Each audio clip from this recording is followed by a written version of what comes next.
नमस्कार दोस्तों, मैं Pawan Kumar, financial planner, risk management expert, दिल की गहराइयों से आपका हार्दिक अभिनंदन करता हूं। दोस्तों, आज मैं आपके समक्ष एक कहानी प्रस्तुत करने जा रहा हूं जो मैंने कहीं से सुना था और मुझे ऐसा लगा कि क्यों नहीं इस कहानी को आप लोगों के साथ भी शेयर किया जाए।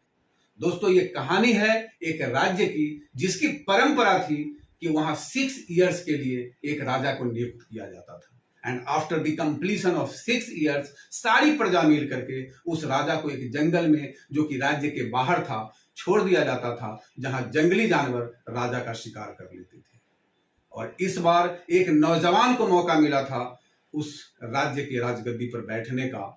और नौजवान राजा जब राजगद्दी पर बैठा तो बहुत ही खुश था, प्रसन्नचित्त था और एनर्जी से ओतप्रोत था। लेकिन 6 इयर्स जैसे ही कंप्लीट हुए, परंपरा की भांति इस राजा को भी लोगों ने, वहां के प्रजा ने जंगल की ओर लेकर के जंगल में छोड़ने के लिए चल पड़े। रास्ते में एक नदी आती थी, इस नदी को पार करते ही जंगल था। जैसे ही राजा नदी को पार करने के लिए नाव पर बैठा, नाविक ने एक प्रश्न किया कि राजा साहब, न जाने हमने कितने राजाओं को यहां से नदी पार कराया है इस नाव के द्वारा, और हमने देखा है कि पूर्व में जितने भी राजा यहां से नदी को पार किया है वो शोकाकुल थे और दुखी थे, क्योंकि उनके जिंदगी का अंत होने जा रहा था। लेकिन आज पहली बार मैं एक ऐसे राजा को देख रहा हूं कि नदी जब पार आप कर रहे हो तो इतना एक्साइटेड हो, इतना खुश हो, कॉन्फिडेंट हो एवं एनर्जी से ओतप्रोत हो।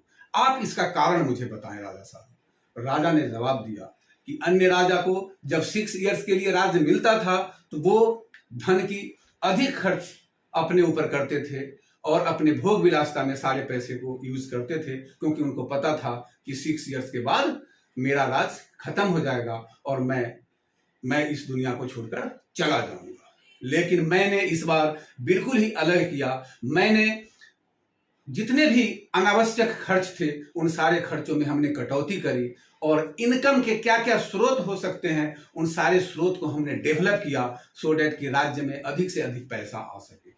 और जितने भी धन एक्स्ट्रा आ रहे थे या बचत से जो धन इकट्ठा हो रहे थे, उन सारे पैसे को हमने कुछ अपने लोगों को दे करके और जंगल में भेज दिया कि जाओ जंगल की कटाई करो, वहां बेहतरीन से बेहतरीन हॉस्पिटल का निर्माण करो, बेहतरीन से बेहतरीन स्कूल का निर्माण करो, बेहतरीन से बेहतरीन रोड का निर्माण करो और एक सुंदर सा राजभवन का तैयारी करो, अर्थात एक सुंदर सा राज्य का निर्माण करो। और 6 इयर्स जब तक मैं वहां राज्य करता रहा, जब तक का वहां राजा रहा, जब तक वहां गद्दी पर मैं बैठा रहा, इस नए राज्य के निर्माण में मैं अपने कुछ लोगों को लगा रखा था। और आज वहां मेरा अंतिम दिन है, इस राज्य से मेरी विदाई है, लेकिन मेरी सेकेंड जिंदगी दूसरे राज्य में स्टार्ट होने जा रही है। और आप देख सकते हैं कि मेरे मित्रगण, मेरे मंत्रीगण और मेरे प्रजागण, नए राज्य वाले सारे मेरे स्वागत में खड़े हैं। और इसीलिए मैं बहुत एक्साइटेड हूं कि नए राज्य की जिम्मेवारी मैं लेने जा रहा हूं। नए राज्य की जिम्मेवारी मेरे कंधों पर आने जा रही है, जिसको मैं भली भांति, जिसको मैं कैसे अच्छे तरीके से निभा सकूं, इसके लिए मैं बहुत ही एक्साइटेड हूं और बहुत ही अंदर से एनर्जी से ओतप्रोत हूं।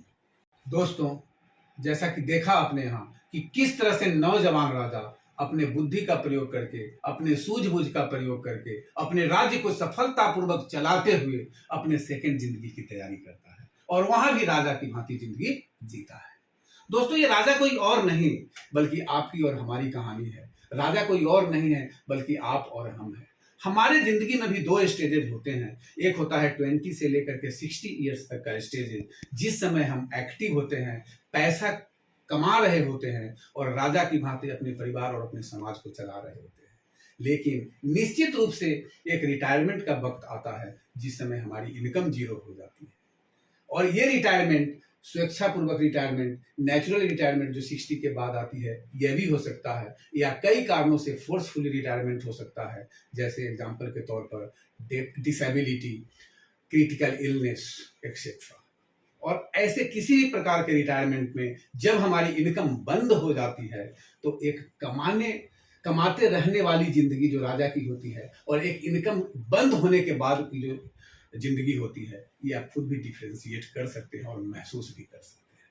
दोस्तों जरूरत है इस बात की कि जब तक हम राजा हैं, यानी जब तक हम काम कर रहे हैं, जब तक हम सबल हैं, जब तक हम एबल हैं, काम करते हुए अपने परिवार और अपने समाज को सफलतापूर्वक चलाते हुए अपने सेकंड जिंदगी की जरूर तैयारी करें।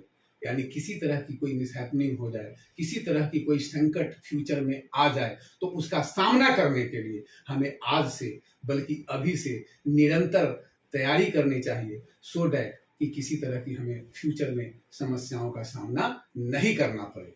दोस्तों अगर हम ऐसा करते हैं तो हम नौजवान बुद्धिमान राजा की भांति वहां भी राजा की जिंदगी जीते हैं, क्योंकि कैश का अगर हमने व्यवस्था किया अपने रिटायरमेंट के लिए, हमने लिक्विड मनी का अगर हमने व्यवस्था किया, अपने सेविंग्स पर ज़्यादा हमने ध्यान दिया, तो हमारी जिंदगी राजा की भांति होगी, क्योंकि कहा गया है कि कैश इज किंग।